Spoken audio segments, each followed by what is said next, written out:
No sé tú, pero yo cada vez que escucho o veo la palabra label en HTML, me acuerdo del tío ese de la etiqueta de Blue Label. El Blue Label de Johnny Walker. Cada vez, es que no lo puedo evitar. Pues bueno, en este vídeo vamos a hablar de esta etiqueta. La etiqueta Blue Label, no, es broma. La etiqueta Label en HTML, que por cierto no tiene nada que ver con lo que he dicho. Vamos a ver para qué sirve esta etiqueta y además vamos a poner un ejemplo, como siempre, muy fácil para que se entienda. Pero espera, antes de nada, recuerda que este vídeo forma parte del diccionario de etiquetas HTML del canal, donde veremos cada una de las etiquetas de este lenguaje. Y esto la verdad es que lleva un curro que flipas, así que agradezco mucho que le des un buen like y te suscribas al canal si no lo estás. Y ahora vamos al lío. Lo primero que te estarás preguntando, ¿para qué sirve la etiqueta label en HTML? Pues la etiqueta label en HTML sirve para conectar un texto descriptivo con un elemento de un formulario, como una caja de texto, una casilla de verificación o un botón de radio. Esto lo que hace es ayudar a los usuarios a entender qué información debe ingresar dentro de la casilla del formulario y además mejora la accesibilidad para las personas que utilizan lectores de pantalla. Vamos a ver un ejemplo. Fijaros, ya estamos aquí delante de nuestro editor de código Visual Studio Code y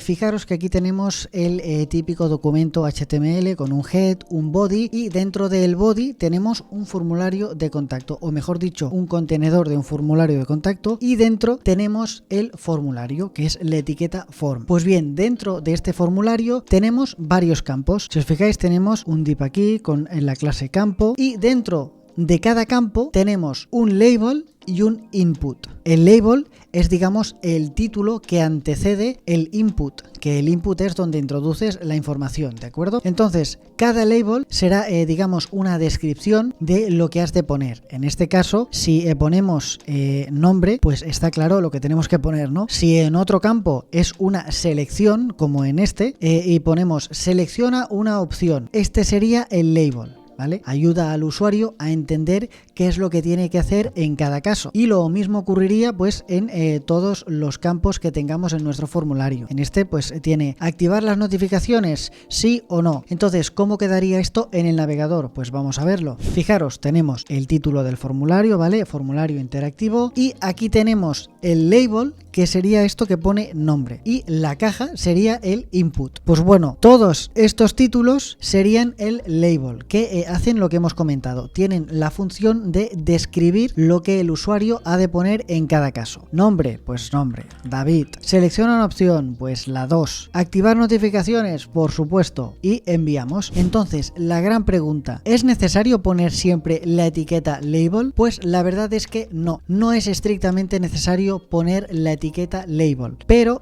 sí es recomendable. Y es recomendable, como siempre, por cuestiones de accesibilidad. ¿Qué significa esto? Pues muy fácil, pues por ejemplo permite a los lectores de pantalla identificar el propósito de cada campo o de cada input. También es de saber que si vinculas la etiqueta label con un campo mediante el atributo for, al hacer clic en el texto del label se va a marcar el campo que tienes que rellenar. Esto va bastante bien porque se enfoca automáticamente y por lo tanto mejora la famosa experiencia de usuario. Por no decir que una de las funciones es cumplir con los estándares, por ejemplo el WCAG, que este tipo de estándares exige que todos los campos interactivos tengan un label o una descripción clara. Aunque bueno, a decir verdad, yo en algunos casos en vez de poner la etiqueta label utilizo un placeholder dentro del input, como estás viendo en pantalla. En fin, espero que haya quedado claro. Si no es así o tienes cualquier otra duda, déjamela en los comentarios. Nos vemos en el próximo vídeo. Adiós.